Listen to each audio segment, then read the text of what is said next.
اعوذ باللہ من الشیطان الرجیم، بسم اللہ الرحمن الرحیم۔ سورہ المؤمن۔ شروع اللہ کے نام سے جو بڑا مہربان نہایت رحم والا ہے۔ حامیم۔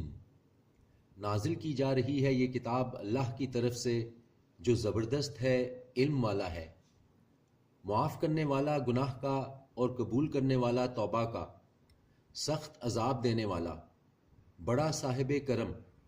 نہیں ہے کوئی معبود سوائے اس کے، اسی کی طرف لوٹ کر جانا ہے۔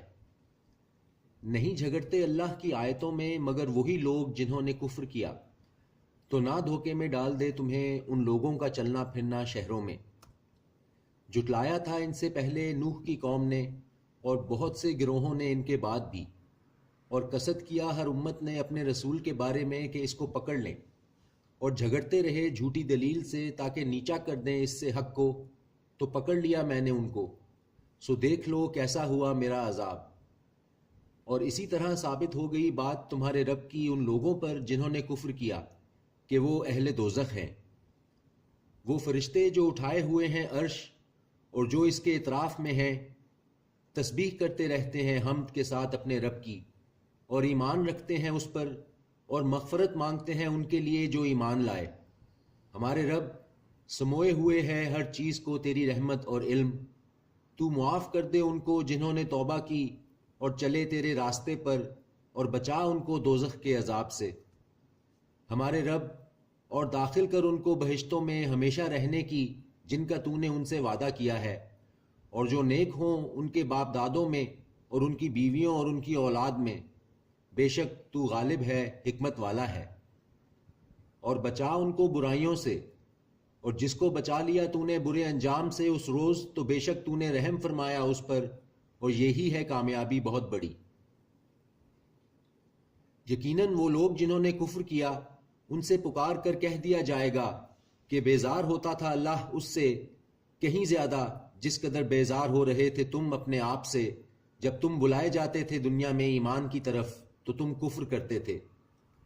وہ کہیں گے ہمارے رب، موت دی تو نے ہمیں 2 بار اور زندہ کیا تو نے ہمیں 2 بار، تو اعتراف کیا ہم نے اپنے گناہوں کا، تو کیا نکلنے کی کوئی سبیل ہے؟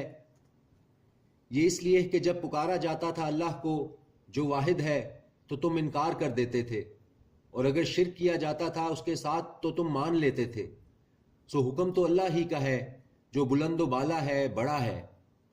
وہی ہے جو دکھاتا ہے تمہیں اپنی نشانیاں، اور نازل کرتا ہے تمہارے لیے آسمان سے رزق، اور نہیں حاصل کرتا نصیحت مگر وہ جو اس کی طرف رجوع کرنے والا ہے۔ تو پکارو اللہ کو خالص کر کے اسی کے لیے عبادت کو، اگرچہ برا ہی مانے کافر۔ وہ ہے عالی درجات والا صاحب عرش، بھیجتا ہے وہی اپنے حکم سے جس پر چاہتا ہے اپنے بندوں میں سے، تاکہ وہ ڈرائے ملاقات کے دن سے، جس روز وہ نکل پڑیں گے، نہیں مخفی رہے گی اللہ سے ان کی کوئی چیز۔ سوال ہوگا کس کی ہے بادشاہی آج؟ جواب ملے گا اللہ کے لیے جو واحد ہے، بڑا زبردست ہے۔ آج کے دن بدلہ دیا جائے گا ہر شخص کو اس کا جو اس نے کمایا۔ نہیں کوئی ظلم ہوگا آج کے دن، بے شک اللہ جلد لینے والا ہے حساب۔ اور ڈراؤ انہیں اس دن سے جو قریب آ لگا ہے، جبکہ کلیجے آ رہے ہوں گے منہ تک، غم سے بھرے ہوئے۔ نہیں ہوگا ظالموں کے لیے کوئی دوست اور نہ کوئی سفارشی جس کی بات قبول کی جائے۔ وہ جانتا ہے خیانت کو آنکھوں کی اور جو کچھ کے پوشیدہ ہے سینوں میں، اور اللہ فیصلہ فرماتا ہے حق کے ساتھ، اور جنہیں یہ پکارتے ہیں اس کے سوا نہیں فیصلہ کر سکتے وہ کچھ بھی۔ بے شک اللہ ہی ہے سننے والا، دیکھنے والا۔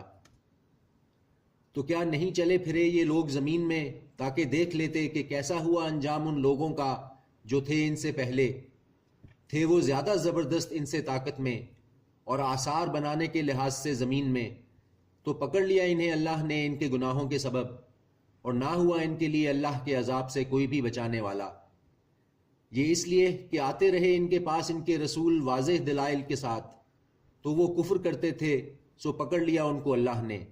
بے شک وہ بڑی قوت والا، سخت عذاب دینے والا ہے۔ اور بلا شبہ بھیجا تھا ہم نے موسیٰ کو ساتھ اپنی نشانیوں کے اور واضح دلیل کے، فرعون کی طرف اور حامان اور قارون کی طرف تو انہوں نے کہا کہ یہ تو جادوگر ہے، بڑا جھوٹا ہے۔ پھر جب وہ آیا ان کے پاس حق کے ساتھ ہماری طرف سے، تو وہ کہنے لگے کہ قتل کر دو بیٹوں کو ان لوگوں کے جو ایمان لائے ہیں اس کے ساتھ، اور زندہ رہنے دو ان کی بیٹیوں کو، اور نہ ہوئی تدبیریں کافروں کی سوائے گمراہی کے۔ اور کہا فرعون نے مجھے چھوڑو کہ میں قتل کر دوں موسیٰ کو، اور اسے پکارنے دو اپنے رب کو، بلا شبہ مجھے ڈر ہے کہ وہ بدل ڈالے تمہارے دین کو، یا یہ کہ برپا کر دے ملک میں کوئی فساد۔ اور کہا موسیٰ نے بے شک میں نے پناہ لی ہے اپنے رب کی اور تمہارے رب کی ہر متکبر سے نہیں جو ایمان لاتا اس دن پر جو حساب کا ہے۔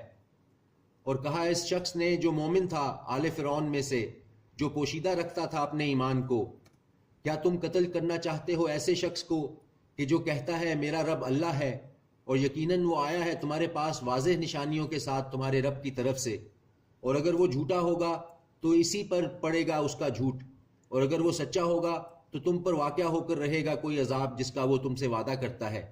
بے شک اللہ نہیں ہدایت دیتا اس کو جو حد سے گزرنے والا ہے، بڑا جھوٹا ہے۔ اے میری قوم، تمہاری بادشاہی ہے آج، غالب ہو تم سرزمین میں، پس کون مدد کرے گا ہماری اللہ کے عذاب سے بچانے میں اگر وہ آ پڑا ہم پر؟ کہا فرعون نے نہیں سمجھاتا میں تمہیں سوائے اس کے جو مجھے سوجی ہے، اور نہیں رہنمائی کرتا میں تمہاری مگر خیر کے راستے پر۔ اور کہا اس نے جو مومن تھا اے میری قوم، یقیناً مجھے خوف ہے تمہاری نسبت اس طرح کے دن کے عذاب کا جو آیا تھا دوسری امتوں پر، جیسا کہ آ چکا ہے قوم نوح اور عاد اور سمود پر اور وہ لوگ جو تھے ان کے بعد، اور نہیں اللہ تو ارادہ کرتا ظلم کرنے کا اپنے بندوں پر۔ اور اے میری قوم، یقیناً مجھے خوف ہے تمہاری نسبت اس دن کا جو فریاد و پکار کا ہے، جس دن تم بھاگو گے پیٹ پھیر کر، نہ ہوگا تمہارے لیے اللہ کے عذاب سے کوئی بچانے والا، اور جسے گمراہ کر دے اللہ تو نہیں اس کے لیے کوئی ہدایت دینے والا۔ اور بے شک آ چکے ہیں تمہارے پاس یوسف اس سے پہلے واضح نشانیوں کے ساتھ، سو ہمیشہ رہے تم شک میں اس کی طرف سے آئے تھے وہ تمہارے پاس جس کے ساتھ، یہاں تک کہ جب وہ وفات پا گئے تو تم نے کہا کہ ہرگز نہیں بھیجے گا اللہ ان کے بعد رسول۔ اسی طرح گمراہ کرتا ہے اللہ اس کو جو حد سے نکلنے والا شک کرنے والا ہو۔